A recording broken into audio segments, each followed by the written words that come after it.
തെലങ്കാനയിലെ mother Teresa സ്കൂളിന് നേരെ സംഘപരിവാർ ആക്രമണം നടത്തിയ സംഭവത്തിൽ 12 പേരെ അറസ്റ്റ് ചെയ്തു. സമ്മർദ്ദം ശക്തമായതോടെയാണ് അറസ്റ്റ് ചെയ്യാൻ കോൺഗ്രസ് സർക്കാർ തയ്യാറായത്. വിവരങ്ങളുമായി സ്വാതി സന്തോഷ് ദില്ലിയിൽ നിന്ന് ചേരുകയാണ്. സ്വാതി, സൂചിപ്പിച്ചതുപോലെ തന്നെ വലിയ സംഘർഷമാണ് ഉണ്ടായത്. മദർ തെരേസ സ്കൂളിന് നേരെ കഴിഞ്ഞ ദിവസമാണ് ഇത്തരത്തിൽ സംഘപരിവാറിന്റെ ജയ് ശ്രീറാം വിളികളോടുകൂടി ആക്രമണം ഉണ്ടായത്. എന്നാൽ സ്കൂൾ മാനേജ്മെന്റിനെതിരെ കേസെടുക്കുന്ന സമീപനമായിരുന്നു സർക്കാരിന്റെ ഭാഗത്ത് നിന്ന് ഉണ്ടായിരുന്നത്. ഈ ഒരു ഘട്ടത്തിലാണ് വലിയ രീതിയിലുള്ള പ്രതിഷേധം ഉയർന്നു വന്ന ഈ ഒരു പശ്ചാത്തലത്തിൽ ഇപ്പോൾ 12 പേരെ അറസ്റ്റ് ചെയ്തിരിക്കുകയാണ് കോൺഗ്രസ് സർക്കാർ. വിവരങ്ങൾ എങ്ങനെ? അഞ്ജന സൂചിപ്പിച്ച പോലെ തന്നെ കഴിഞ്ഞ 16-ാം തീയതിയാണ് 500ഓളം വരുന്ന സംഘപരിവാർ പ്രവർത്തകർ മദർ തെരേസ ഇംഗ്ലീഷ് മീഡിയം സ്കൂളിനുള്ളിലേക്ക് കടന്നു കയറിക്കൊണ്ട് ജയ് ശ്രീറാം വിളിയോടെ കടന്നു കയറിക്കൊണ്ട് സ്കൂൾ അധ്യാപകർക്ക് നേരെയും മാനേജറിനടക്കമുള്ള ആളുകൾക്ക് നേരെയും വലിയ തരത്തിലുള്ള ആക്രമണം അഴിച്ചുവിട്ടത്. നമുക്കറിയാം, അദ്ദേഹത്തിൻ്റെ കഴുത്തിൽ കാവി ഷോളുകൊണ്ട് മുറുക്കി കെട്ടുകയും അദ്ദേഹത്തെ മർദ്ദിക്കുകയും ചെയ്തിരുന്നു.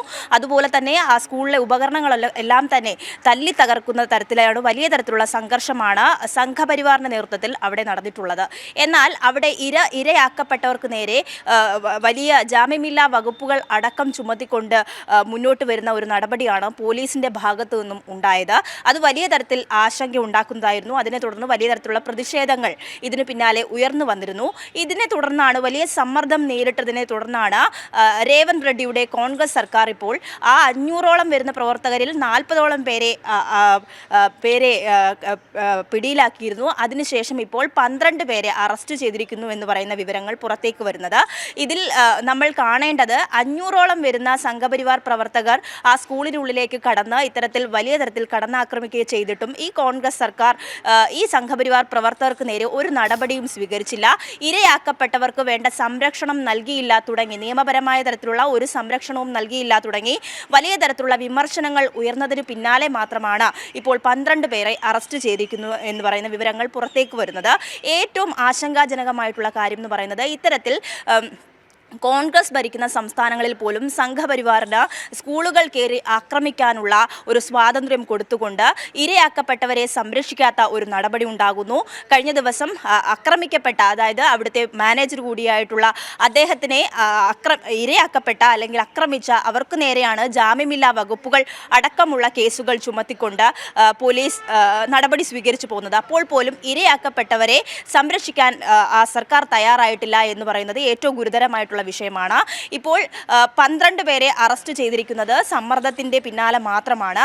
കഴിഞ്ഞ ദിവസങ്ങളിലൊക്കെ തന്നെയും ഈ വിഷയത്തിൽ വലിയ തരത്തിലുള്ള വിമർശനങ്ങൾ ഉയർന്നിരുന്നു. കുറേ നാളുകളായി ഇത്തരത്തിൽ ക്രിസ്ത്യൻ ദേവാലയങ്ങൾക്ക് നേരെയും സ്കൂളുകൾക്ക് നേരെയും സംഘപരിവാർ നിരന്തരമായിട്ടുള്ള ആക്രമണങ്ങൾ അഴിച്ചുവിടുന്നുണ്ട്. തെലങ്കാനയിലടക്കം സംഘപരിവാറിന്റെ നേതൃത്വത്തിൽ കഴിഞ്ഞ ദിവസങ്ങളിലൊക്കെയും രാമനവമി ആഘോഷങ്ങളുമായൊക്കെ ബന്ധപ്പെട്ട് വലിയ തരത്തിലുള്ള സംഘർഷങ്ങൾ നടക്കുന്നു. ന്യൂനപക്ഷങ്ങൾക്ക് നേരെ ആക്രമണം നടത്തുന്നു. ഇതൊന്നും തന്നെ അംഗീകരിക്കാൻ കഴിയാത്ത ഒരു സാഹചര്യമുണ്ട്.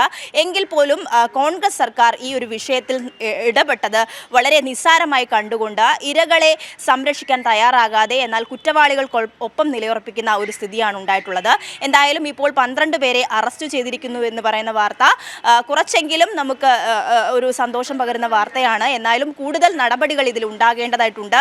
500ഓളം വരുന്ന പ്രവർത്തകരുണ്ട്. അവർക്കെതിരെ ഒക്കെയും നടപടി സ്വീകരിക്കേണ്ട ഒരു സമയം കൂടിയാണ് അഞ്ജന. ശരി, സ്വാതി സന്തോഷാണ് വിവരങ്ങൾ നൽകിയത്. തെലങ്കാനയിലെ മദർ തെരേസ സ്കൂളിന് നേരെയുണ്ടായ ആക്രമണത്തിൽ 12 പേരെ അറസ്റ്റ് ചെയ്തിരിക്കുകയാണ്. വലിയ പ്രതിഷേധം ഉയർന്നു വന്ന സാഹചര്യത്തിലാണ് കോൺഗ്രസ് സർക്കാരിന്റെ ഈ ഒരു നിലപാട് മാറ്റമുണ്ടായിരിക്കുന്നത്. സ്കൂൾ മാനേജ്മെന്റിനെതിരെയാണ് ആദ്യം കേസെടുത്തിരുന്നത്. ഇപ്പോഴിതാ സംഭവവുമായി ബന്ധപ്പെട്ട 12 സംഘപരിവാർ പ്രവർത്തകരെ അറസ്റ്റ് ചെയ്തു എന്ന വാർത്തയാണ് പുറത്തുവരുന്നത്.